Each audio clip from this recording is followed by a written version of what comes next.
Hola, ¿qué tal, amigas, amigos? ¿Cómo están ustedes? ¿Cómo me les va? Aquí estamos una vez más en nuestro programa ¿Qué propone? Y en esta ocasión nos acompaña el presidente de Data Analysis, Luis Vicente León. Luis Vicente, ¿cómo estás? Encantado.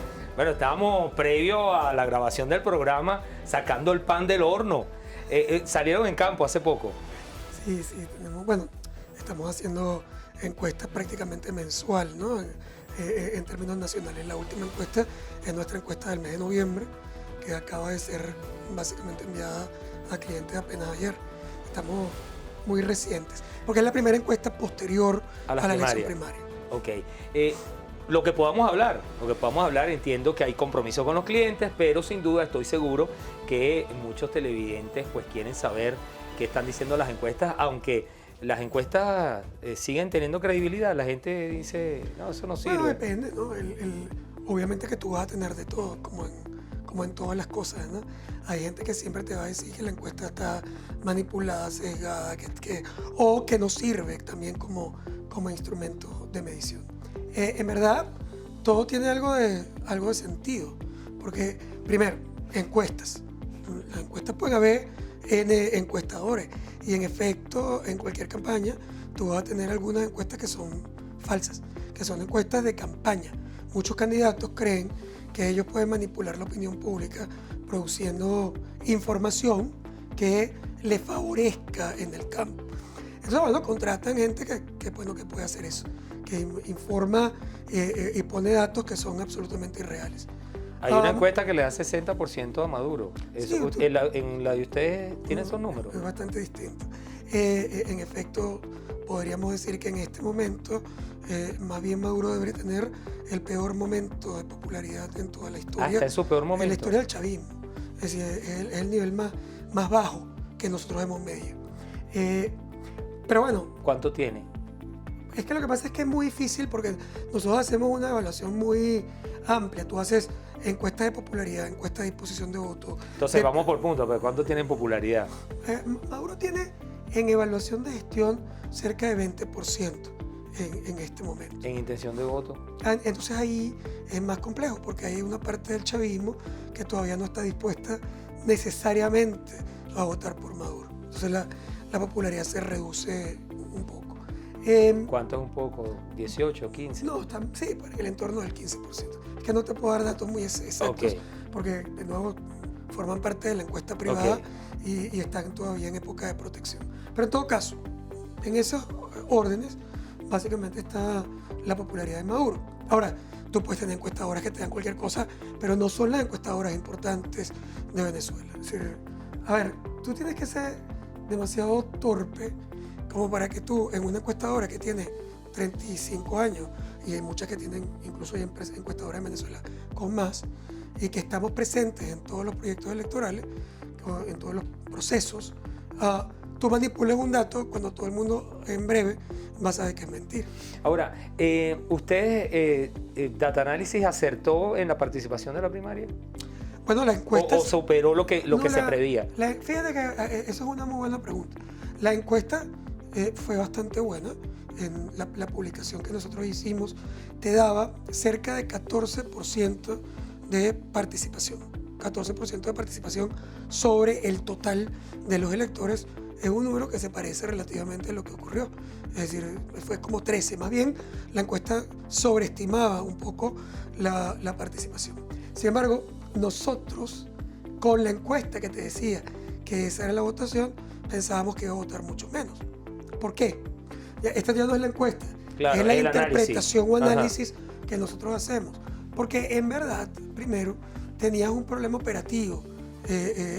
No estaba hablando del Consejo Nacional Electoral, estaba hablando del centro Cambio de votación. De centro de votación que la gente a última no conocía. hora. Pensamos que eso podía afectar, aun cuando la disposición manifestada era 14%, nosotros creíamos que eso podía afectar la aparición. Y lo otro, que es muy importante también, es que si, por ejemplo, el gobierno hubiera decidido hacer lo que ha hecho en otros procesos electorales o en otros momentos históricos, que era utilizar algunos de sus colectivos, etcétera, para alterar el proceso electoral, la votación sin duda era muy inferior. ¿Qué pasó? Lo que pasó es que la elección primaria ocurre una semana después del Acuerdo de Barbados. Y en el acuerdo, tanto de Doha como en el Acuerdo de Barbados, que son, digamos, el acuerdo entre los dos gobiernos y el acuerdo entre el gobierno de Maduro y la oposición, se acuerda que Maduro iba a respetar la elección primaria, es decir, no iba a usar el Tribunal Supremo de Justicia para pararlo y tampoco iba a usar ningún mecanismo para alterar el orden a nivel nacional. ¿Se equivocó Maduro al firmar eso así? Bueno, ¿Subestimó la primaria? Depende, no. Yo creo que ellos estaban clarísimos que la primaria era un costo potencial muy importante. Siempre lo tuvieron claro, tanto que lo más probable es que si no hubiera habido esa negociación, esa primaria no hubiera ocurrido. Si tú estás diciendo siempre, oye, la primaria, el éxito de la primaria, la votación en la primaria. En realidad, si tú tuvieras que escoger quién es el responsable principal de que la primaria haya ocurrido y que tenga una votación significativa, es sin duda el acuerdo de Barbados, no es más nada. Porque de lo contrario, ni hubiera ocurrido, porque se hubieran basado en la legislación electoral que decía que el Consejo Nacional Electoral tenía que dirigir ese proceso. Y segundo, si lo hubieran permitido, igual hubieran podido generar temor en calle y eso hubiera reducido dramáticamente la participación. Pero ¿por qué lo hicieron? No porque no supieran que era costoso. Lo hacen porque la ganancia en la negociación, lo que ellos ganaban en esa negociación de permitirlo, es mayor. Eso es lo típico que ocurre en una negociación. Nadie negocia para perder. Si tú negocias es porque tú crees que lo que tú estás consiguiendo es mayor que lo que tú estás entregando. Y todo este levantamiento de las últimas horas de las sanciones dan fe de que eso así, a pesar de las amenazas de Jorge Rodríguez de hacer públicas las conversaciones. Bueno, a pesar de muchas cosas. El resultado de la elección primaria obviamente es negativo para Maduro. ¿Por qué? Bueno, porque fortalece a María Corina Machado y le da una especie de carta blanca en el manejo de la oposición. ¿Lo sabía Maduro? Sí. Quizás no sabía que iban a ser 2.400.000 votos, pero ¿qué eran? 1,5 millones, 2 millones. ¿Cuál habría sido la diferencia? Muy poca. Porque al final el tema es no cuánta gente votó, sino cuánta gente votó en comparación a lo que tú esperabas. Como se esperaba menos, suena mucho. Pero si tú, por ejemplo, comparas en esa primaria con las elecciones primarias de Capriles, en esa elección votó 3.100.000 personas y sin embargo se perdió. Y sin embargo Capriles sacó menos votos que María Corina. Claro, porque María Corina estaba sola. O sea, hay 4 actores importantes. ¿María Corina? ¿O eso se ve complicado? Bueno, mira, primero, en política no hay nada que tú puedas decir, oye, sí, oye, no. Es decir, la política es relancina y ahí pueden cambiar algunas condiciones que básicamente te lleven a algo que tú no esperabas. Pero vamos a decirlo de esta manera, no es el escenario más probable. Es decir, si tú me lo preguntas haciendo interpretación, que no tiene nada que ver con lo que uno quiere, porque la gente a veces interpreta que cuando tú haces un análisis lo estás haciendo porque tú tienes alguna preferencia, ¿no? Esto es como un examen de sangre. El bioanalista no quiere que tú tengas COVID y no quiere que tú tengas el colesterol alto. Lo que pasa es que él está revisando la sangre y está viendo los marcadores de COVID o está viendo el marcador de cualquier enfermedad. Yo, haciendo el análisis de sangre, te diría que los marcadores no parecen indicar que la habilitación de María Corina Machado sea el escenario más probable. ¿Por qué? Dos razones fundamentales, diría yo. La primera es que en efecto María Corina Machado representa electoralmente un riesgo brutal para el chavismo. En realidad no es solo ella. En realidad el que representa un riesgo real es el deseo de cambio. Pero ella capitalizó el deseo de cambio en este momento. Entonces ella representa un peligro en una elección donde Maduro iría en qué condiciones de costo de salida. El costo de salida infinito. O sea, nosotros hablamos de una elección democrática solamente viendo nuestro lado. Nosotros queremos una elección democrática donde el candidato opositor pueda participar, esté habilitado, tenga las manos libres para competir, que haya un árbitro decente, que haya observadores internacionales que te garanticen que ese evento pueda ocurrir y que si gana se respete su triunfo. ¿Eso es una democracia? Sí, pero no estás viendo al otro lado. Es decir, te estás viendo solo un pedacito de la historia. En el otro lado de la historia, en una democracia, ¿qué pasa con el perdedor? El perdedor en una democracia es un actor que igual mantiene puestos de poder. Entonces, ¿qué quiere decir? Quiere decir que la Constitución no permitiría lo que ocurrió. Porque hay aquí un problema entre la ley de Contraloría y la Constitución. ¿Quién gana? La Constitución. En cualquier país, la Constitución está por encima de cualquier ley. Por lo tanto, desde esa perspectiva, no me cabe duda de que María Corina Machado está inhabilitada inconstitucionalmente. La siguiente es, entonces eso quiere decir que ella puede participar. No. ¿Por qué? Bueno, primero, porque la institucionalidad que la inhabilitó es la misma que la tendría que inscribir para participar en la elección. O sea, lo controla la misma revolución. El Consejo Nacional Electoral hoy, si María Corina Machado va, ¿la inscribiría? No, porque ella tiene un orden, un orden desde la ley de Contraloría que dice que ella está inhabilitada por 15 años. Ok. Pero eso es injusto. ¿Y cuántas cosas son injustas en Venezuela? Muchísimas. Fíjate, tú no puedes decir todo el día que el gobierno abusa, que toma la ley, que hace lo que le da la gana, y por otro lado decir, como es constitucional, entonces él lo va a aceptar. ¿Y quién ha dicho eso, no? O sea, en Venezuela tenemos 1000 experiencias. Todos los que no pudieron participar en el pasado, porque no los inscribió el Consejo Nacional Electoral, no tienen la misma condición que María Corina. ¿Y pudieron participar? No. Entonces, fíjate lo que hay. Una inhabilitación inconstitucional. ¿Pero eso qué quiere decir? Que inconstitucional es un adjetivo, pero está inhabilitada. Políticamente no puede hacerlo.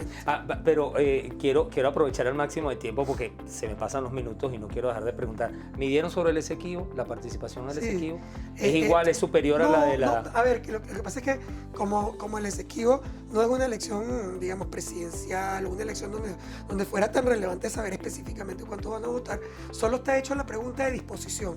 En realidad... ¿De disposición de voto? Sí. ¿Sí iría a votar? Sí, pero eso no proyecta la participación. Para tú proyectar la participación... Pero podemos establecer una comparación entre la disposición de voto de la primaria y la disposición de voto del Esequibo. Sí. ¿Está igual? En ese caso se parecerían, pero igual no necesariamente pueden tener el mismo resultado. ¿Por qué? Porque los modelos para proyectar exigen saber cuánto es lo que llamamos el top box. Es decir, tú tienes que saber muy dispuesto o totalmente dispuesto, poco dispuesto.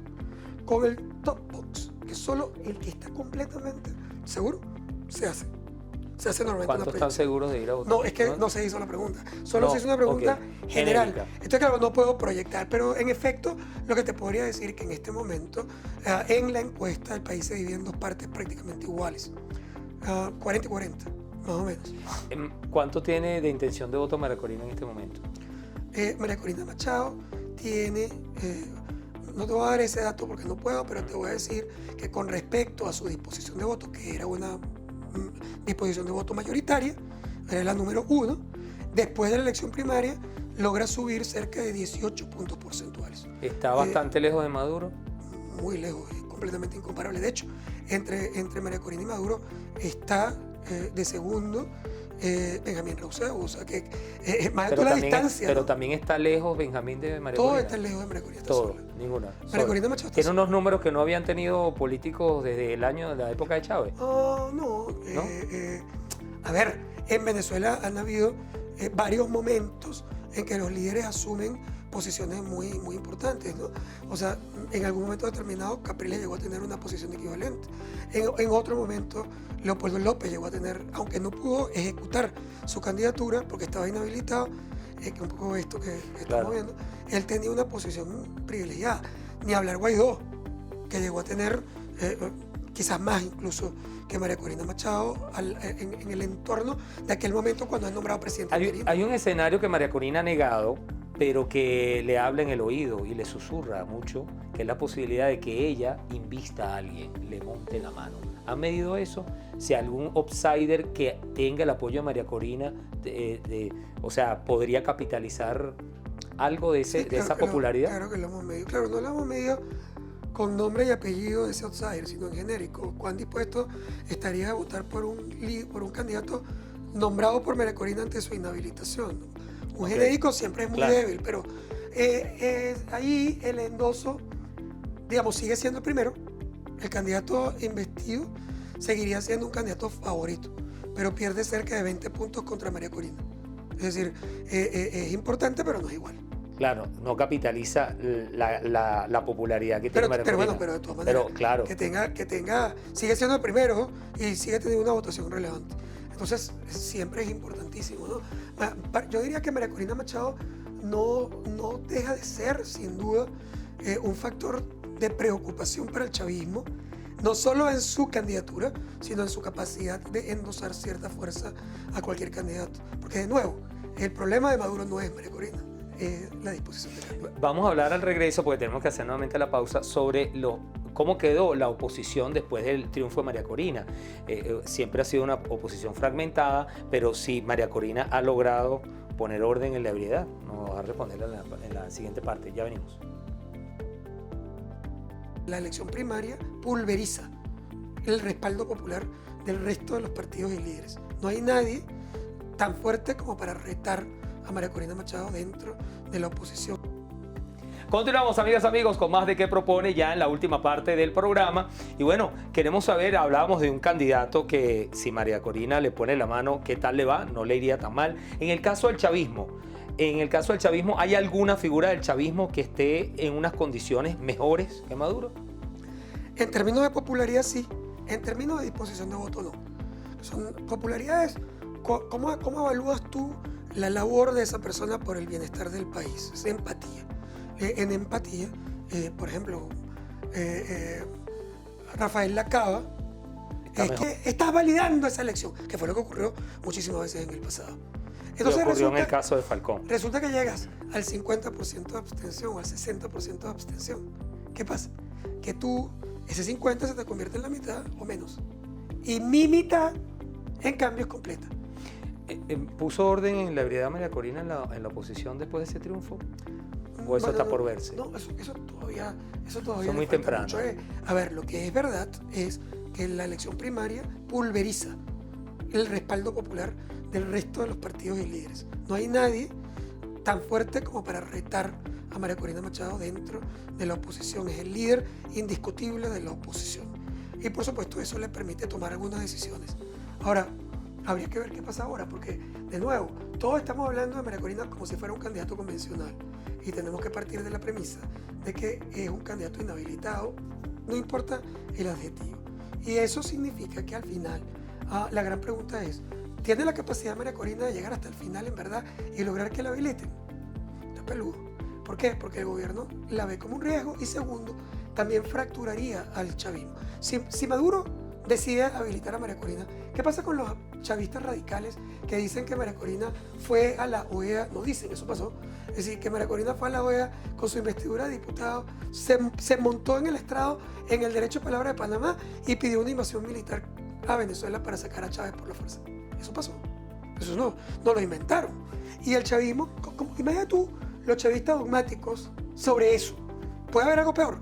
No. Entonces Maduro se va a tirar ese barranco para fracturar. ¿Sabes qué? El riesgo más importante de las revoluciones no es la oposición. El riesgo más importante de las revoluciones es el interior. Es la fractura o implosión de sus propios grupos. Benjamín Rauseo dice que aparece de segundo en este momento en las encuestas. En un escenario, María Corina, no María Corina, porque María Corina, en un escenario, candidato investido por María Corina, Benjamín Rauseo, Maduro, ¿Benjamín dividiría los votos? ¿Sería peligroso para ese escenario? Sí, claro. Quizás María Corina la tiene más fácil si fuera la candidata porque tiene una fuerza intrínseca mayor. El endoso siempre es más difícil, número uno. Y número dos, también ocurre que, a ver, tú estás comparando a un Benjamín Rauseo que está fuera de la campaña. Él no existe, no está activo, no estuvo en la primaria, entonces la gente como que se olvida y cree que todo lo que pasa en la primaria. Cuando se reanuda el evento presidencial, empieza a ocurrir un nuevo fenómeno, que es el fenómeno de la gente que no le gusta a María Corina, aunque tampoco quiere a Maduro. Es básicamente la figura típica del outsider. Y ahí es donde él puede capitalizar. Sí, él sigue siendo visto como un outsider, a pesar de que lo han vinculado con el gobierno. No, en las encuestas sigue siendo claramente un candidato independiente. Es minoritario. No recuerdo el número exacto, pero es bastante minoritario. Pero tiene más posibilidades de crecer porque tiene bajo rechazo o su rechazo es alto igual. Tiene posibilidades de crecer porque es que su rechazo es naturalmente más bajo, porque él no es un político. Él es un humorista prestado de la política. El rechazo de un político proviene de su historia. Él no tiene historia en la política. Entonces, ¿por qué va a rechazar un humorista? Luego, por supuesto que te van a atacar y van a decir que tú estás metido con el gobierno para fracturar a la oposición, y eso en algún momento le puede hacer daño. Pero bueno, cuando esté en la candela política lo veremos. Ahora él, de nuevo, no está de primero, pero es un segundo de temer en términos de la fractura de la oposición. Bien, bueno, se nos agotó el tiempo, Luis Vicente. Vale. Muchísimas gracias, de verdad. Nosotros los invitamos a que siempre estén pendientes porque vamos a seguir aquí haciendo entrevistas. Estamos de cara a lo que va a pasar en el año 2024. A través de BPI TV, por supuesto, usted va a obtener toda la información.